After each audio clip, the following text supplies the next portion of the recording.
E aí, algozes da literatura, bem-vindos ao Torturando Livros, episódio 1, com o livro Pretendo Fechar os Olhos, Assim que Puder, de Marília Carreiro. A primeira pena de tortura vai para o livro com um nome enorme, Pretendo Fechar os Olhos Assim que Puder. Culpado. Mas aí você pensa, como ele vai torturar um livro? Livros devem ser respeitados e blá blá blá. Chega de imacular livros. Eu escolhi uma frase mais abusada, onde já se viu tanta poesia e ritmo, eu nem entendi. Vou cortar ela para entender melhor e mais de perto.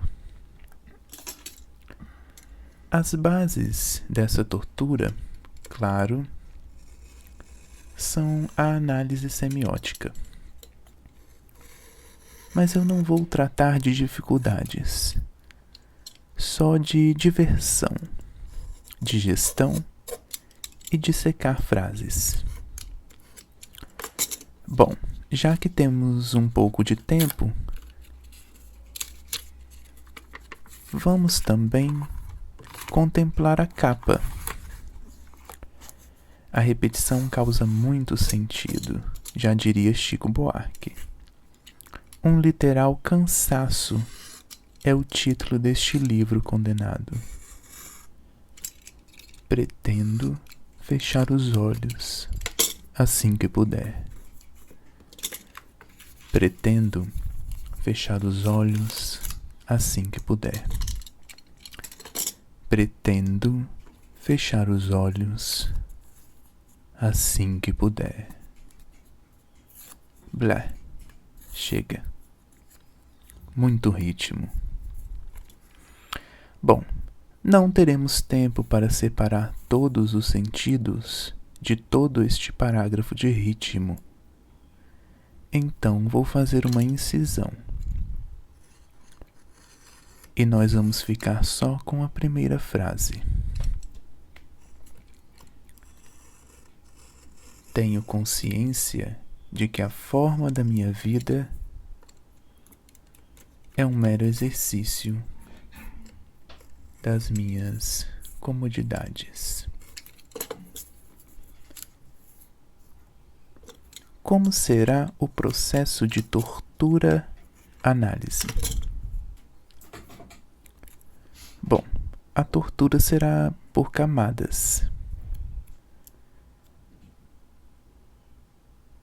Primeiro, eu vou identificar 2 ou 3 camadas de sentido que uma palavra ou conjunto de palavras isoladamente podem expressar.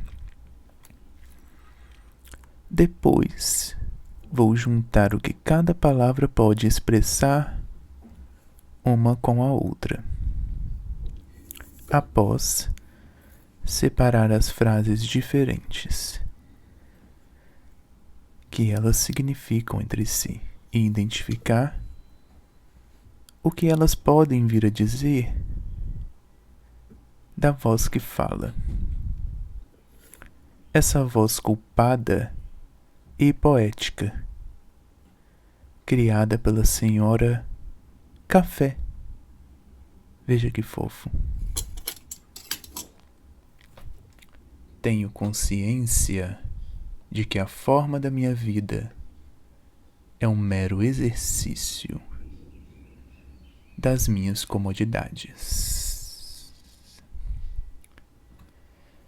Vamos então à dissecação.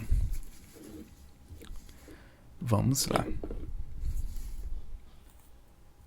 Arrumando a mesa, te mostro aqui. Tenho consciência de que a forma da minha vida é um mero exercício das minhas comodidades. Observe que não são só palavras, mas também blocos de palavras. Começando com tenho. Verbo ter e blá blá blá, não se apegue a significações, a classificações. O primeiro sentido de tenho seria o de posse. O segundo, possuir ou usufruir, usufruir. E o terceiro, um erro de português, trago, trazer, carregar. Agora vamos guardar o tenho e vamos ao segundo grupo de palavras. Consciência de quê? Temos o primeiro sentido de percepção. O segundo de discernimento lógico. O terceiro, noção de si mesmo. E consciência de que também como moralidade e dever. O terceiro grupo, a forma, como primeiro sentido de aspecto físico. Segundo sentido, organização de ou método. E um terceiro sentido mais interessante, como uma definição do que pode ser estruturado sem ter consideração seu conteúdo. E ainda um quarto sentido, que é um sentido mais musical, como uma estrutura de uma composição. Vamos guardar a forma. Depois o grupinho da minha vida, que fofo. Primeiro sentido, o que diferencia vivos e mortos. E o que seria vida como segundo sentido? Conjunto de hábitos. Como terceiro sentido, tempo em que um ser existe. E o que se realiza como sentido para a vida. Guardando no canto, chegamos ao quarto. É um mero. Como sentido para simples, como primeiro sentido. Como segundo sentido, puro, genuíno. Terceiro sentido, banal. Guardando num canto, chegamos agora ao sexto, aliás. Primeiro sentido para exercício como um treino. Exercício também pode ter o sentido de economia e significar um período compreendido entre dois balanços ou orçamentos. Isso lá na contabilidade. Seu pai vai adorar isso, né? E um terceiro sentido como manobra. Exercício como manobra. Veja que curioso. E agora, a sétima parte das minhas comodidades, que são as minhas facilidades, podem ser as minhas de tudo que facilita a minha vida, e também pode significar só isso mesmo. Bom, agora eu vou juntar um com um para ver em que frase chegamos. Com o primeiro sentido de posse, o primeiro sentido de consciência de percepção, o primeiro sentido de a forma como aspecto físico, o primeiro sentido da minha vida como o que diferencia mortos e vivos, o primeiro sentido de é um mero como simples, o primeiro sentido de exercício como treino, e o primeiro sentido de das minhas comodidades como facilidades, chegamos à frase possuo a percepção de que o aspecto físico de que me torna viva é um simples treino das minhas comodidades. Assim também formei uma frase com os segundos sentidos das palavras e com os terceiros também. chegando a um entendimento desta frase, que seria o seguinte: trago o discernimento lógico de que a organização dos meus conjuntos de hábitos são genuinamente o exercício contábil de tudo que me facilita a vida, e no terceiro sentido, tenho a noção própria de que a estrutura da minha existência é uma banal manobra de tudo que me facilita a vida. Bom, tudo isso presume um eu lírico feminino que se vê diante de um julgo. Mas quem julga essa eu lírica que se diz pecadora, que caiu em comodidade, em passividade? Bom,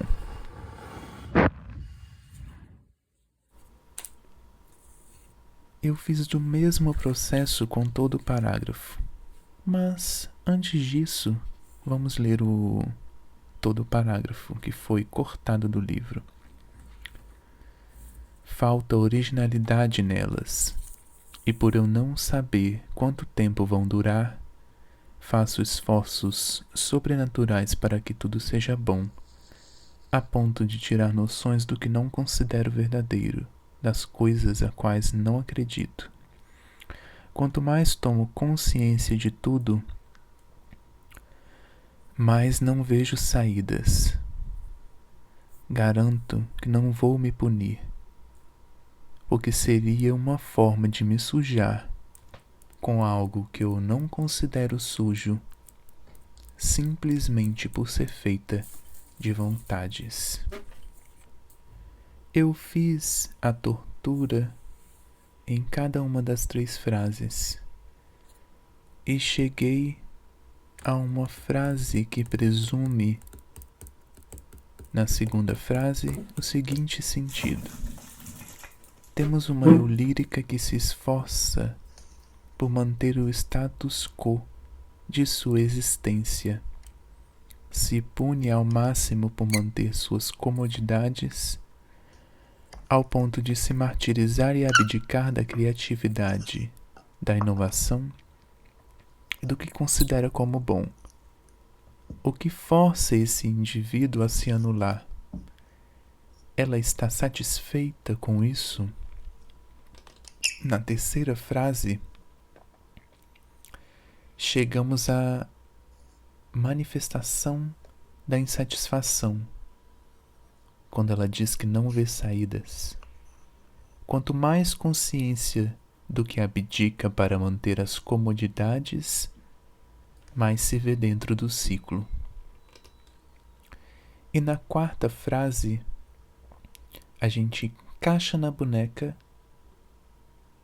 a conclusão. A eu lírica nos garante que, mesmo se punindo em verbo e palavra, em autoanálise através dos olhos do julgo externo, nos garante que não vai se punir por se render às comodidades, porque essa punição a sujaria com algo que os de fora consideram sujo por ser feito de vontades. Não podemos nos entregar às vontades de paz e comodidade pela arte. Chegamos à conclusão de que há algo na arte que nos obriga ao sofrimento e à carestia.